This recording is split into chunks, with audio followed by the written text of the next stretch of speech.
Économie. Selon Jean-Baptiste C., c'est la science qui étudie la production, la répartition, la distribution et la consommation des richesses dans la société. Science économique. C'est la science qui étudie comment les ressources rares sont employées et transformées par les entreprises pour la satisfaction des besoins illimités des hommes vivant en société. Besoin. C'est un sentiment de privation qui pousse à désirer un bien ou un service. C'est encore une sensation de manque qui peut être satisfait par l'acquisition ou la consommation d'un bien ou d'un service. Le bien, c'est une entité matérielle capable de satisfaire un besoin. Bien économique, c'est toute entité capable de satisfaire un besoin existant en quantité limitée, utile et rare. Service, c'est une entité immatérielle capable de satisfaire les désirs des individus. Agent économique, c'est une personne physique ou morale exerçant des activités économiques. Ménage, c'est un groupement d'individus vivant sur un même toit et utilisant le même budget pour réaliser les dépenses de consommation et constituer une épargne. Les sociétés et quasi-sociétés non financières. Ce sont des unités économiques ayant une autonomie juridique et qui réalisent les produits destinés à être vendus sur le marché. L'administration publique. C'est un ensemble de personnes qui fournissent à la société des biens non marchands financés par des recettes comme les impôts et les taxes.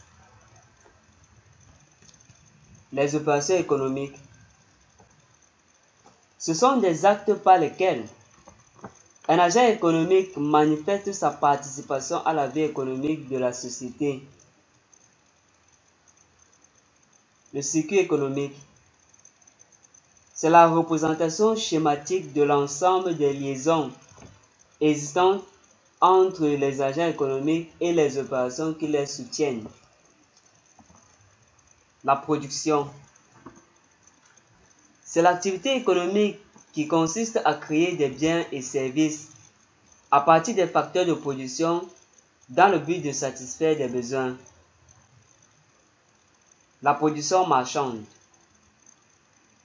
c'est la production qui s'échange sur un marché à un prix couvrant au moins le prix de production.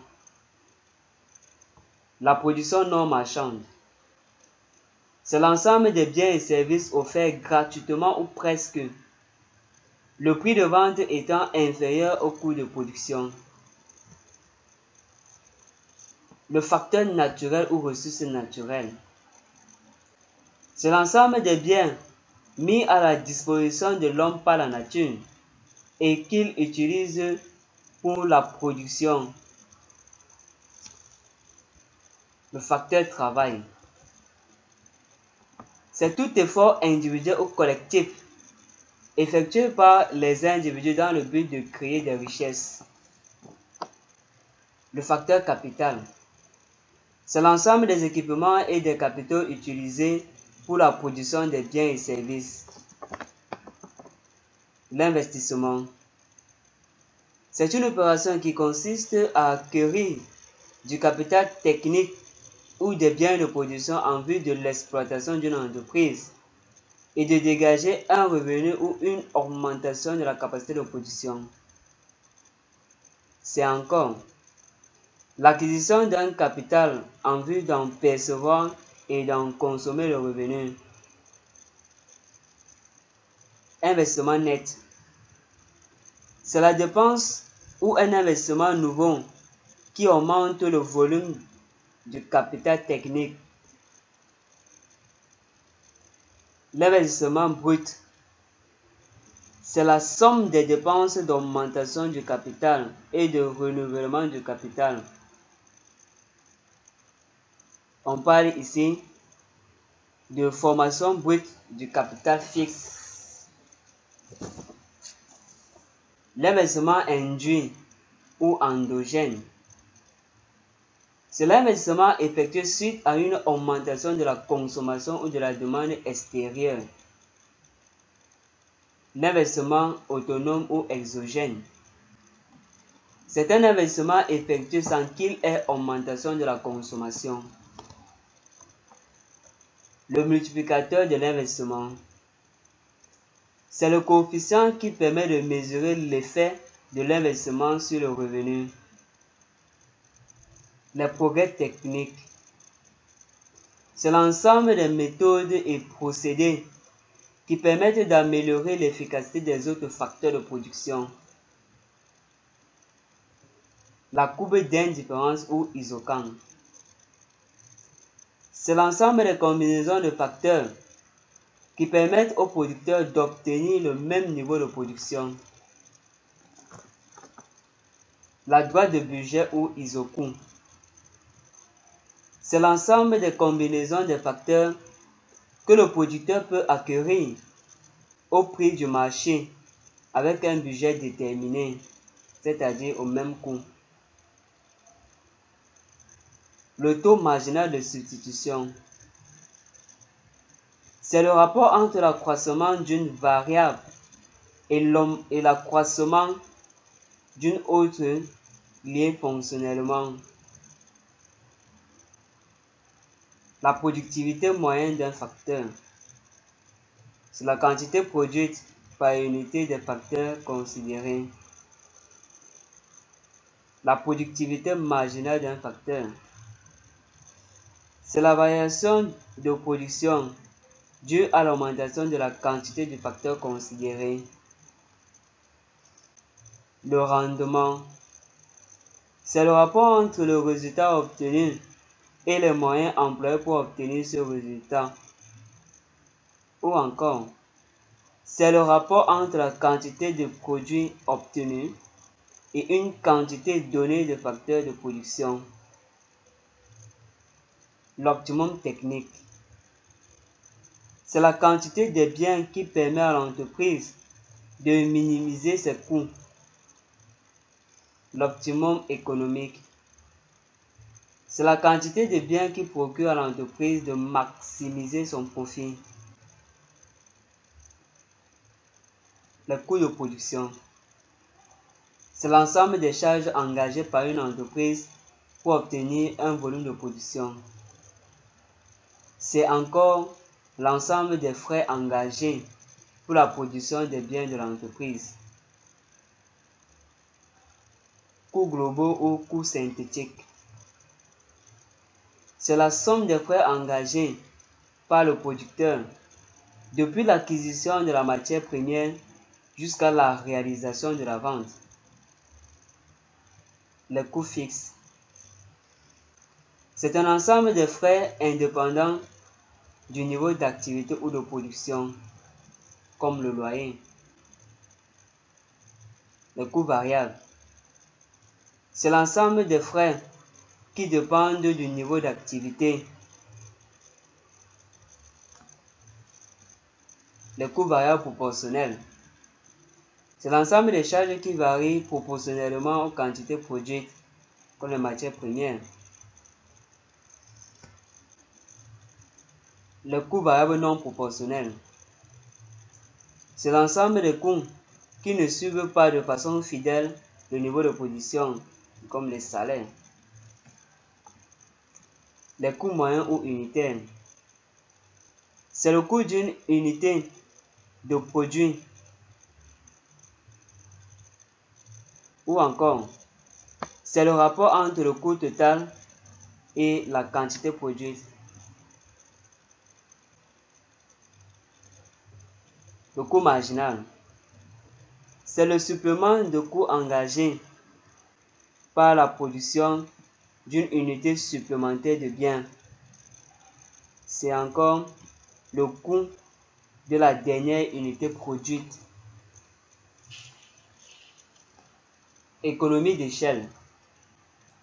C'est la baisse du coût moyen due à l'augmentation de la dimension de l'entreprise. Des économies d'échelle. C'est l'augmentation du coût moyen ou unitaire avec l'augmentation des quantités produites. La courbe enveloppe. C'est la courbe qui réunit tous les minima des courbes du coût moyen de courte période. Le revenu. C'est l'ensemble des moyens monétaires ou non monétaires dont disposent les agents économiques, soit en contrepartie de leur travail, soit pour les motifs sociaux. La répartition. C'est le partage du revenu entre les individus et les groupes sociaux. La consommation. C'est l'utilisation ou l'emploi d'un bien ou service en vue soit de la transformation dans la production, soit de la satisfaction d'un besoin impliquant la destruction immédiate ou progressive du bien. La courbe du budget du consommateur. C'est la combinaison des biens qui permet au consommateur d'épuiser son budget. Courbe d'indifférence du consommateur ou isophilie. C'est l'ensemble des combinaisons des biens qui permettent au consommateur d'avoir la même satisfaction ou utilité. La propension. C'est la partie de revenus allouée à la consommation ou à l'épargne. La propension moyenne à consommer. C'est la proportion du revenu qui est consommé. La propension moyenne à épargner. C'est la proportion du revenu qui est épargné. La propension marginale. C'est le rapport entre les variations de ces deux grandeurs entre deux dates. L'élasticité absolue. C'est un rapport entre deux variations absolues. L'élasticité relative. C'est un rapport entre deux variations relatives. L'élasticité prix de la demande.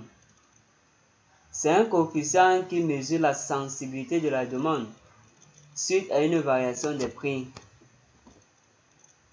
L'élasticité revenu de la demande.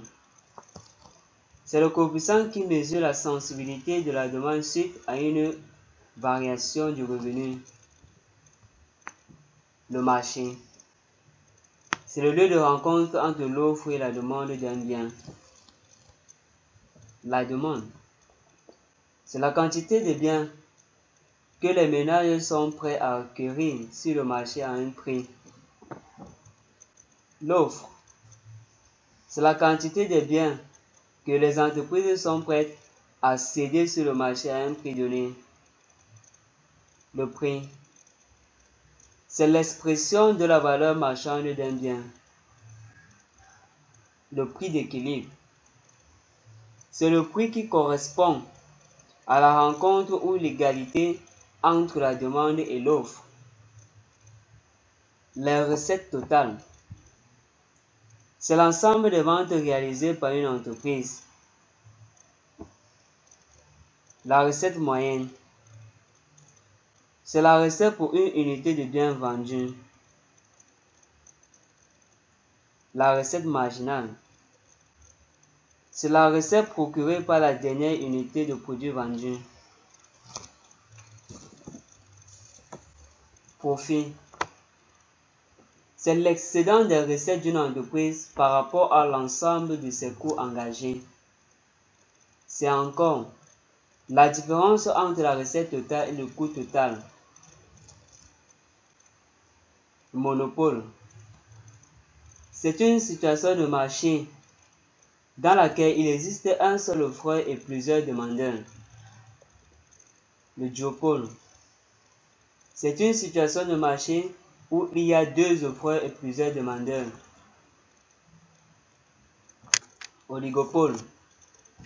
C'est une situation de marché où quelques offreurs font face à une multitude d'acheteurs. Monopsone. C'est une situation de marché comportant un seul demandeur face à un grand nombre d'offreurs.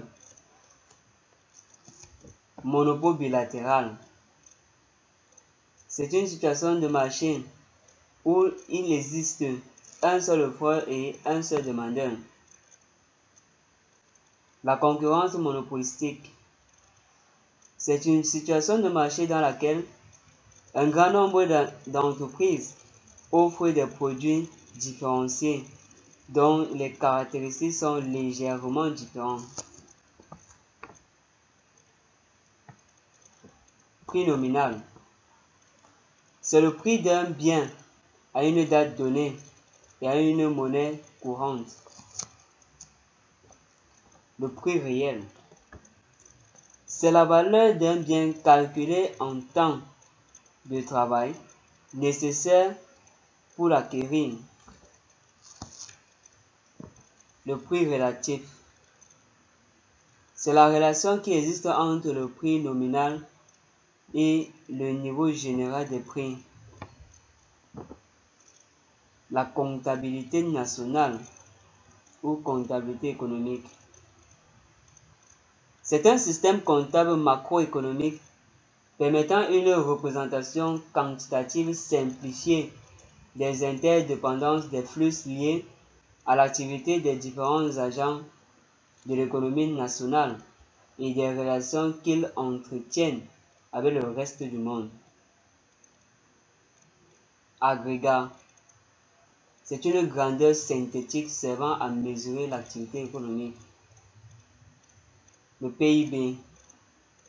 C'est l'ensemble des biens et services produits pendant une année à l'intérieur du territoire national par les nationaux et les non-nationaux. Le PNB. C'est l'ensemble des biens et services produits pendant une année dans le territoire par les seuls nationaux. Le tableau économique d'ensemble. C'est un tableau de synthèse des comptes de flux de la comptabilité nationale. Le tableau des entrées et des sorties. C'est une représentation synthétique des comptes de production et d'exploitation des secteurs institutionnels, des équilibres ressources et emplois. Le coefficient technique. C'est le nombre d'unités de consommation intermédiaire utiles pour produire une unité de la branche. La monnaie. C'est un moyen de paiement dont disposent les agents économiques pour régler leurs transactions. C'est encore un instrument d'échange dont la valeur est reconnue partout au sein d'une communauté. La masse monétaire. C'est la quantité de monnaie en circulation dans l'économie à un moment donné. Le système bancaire. C'est l'ensemble des institutions légales ou règlements qui réagissent la profession bancaire dans une économie donnée.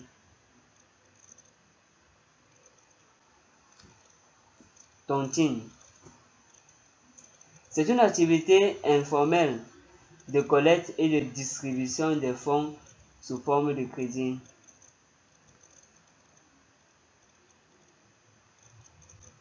Système bancaire. C'est l'ensemble des institutions légales ou règlements qui régissent la profession bancaire dans une économie donnée. La zone monétaire. C'est un accord monétaire entre plusieurs pays qui acceptent la suprématie d'une seule monnaie. Le crédit. C'est un acte de confiance se traduisant par des ressources prêtées par une institution financière ou à un particulier, à un agent économique qui s'engage à payer les intérêts. Chômage. C'est la situation d'une personne qui est sans emploi, apte à travailler et recherchant effectivement un emploi. L'inflation. C'est la hausse durable et soutenue du niveau général des prix et la dépréciation de la monnaie. Le budget de l'État. C'est une programmation ou une prévision des recettes et des dépenses de l'État pour une année donnée, appelée exercice budgétaire. Les recettes budgétaires. C'est l'ensemble des ressources financières perçues par l'État pour financer les dépenses.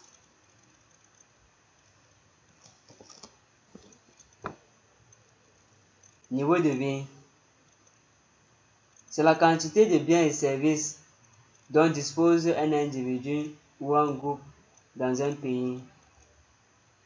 Loi de finances. C'est un acte législatif qui prévoit et autorise les recettes et les dépenses de l'État pour une année. La politique budgétaire. C'est une politique qui consiste à utiliser le budget de l'État pour atteindre certains objectifs de la politique et économique. Le taux de réserve obligatoire. C'est le pourcentage de dépôt que la Banque centrale exige aux banques secondaires de garder dans leur trésorerie. Le rendement. C'est la situation de croissance de la production obtenue par un effet plus prononcé de la demande des travailleurs.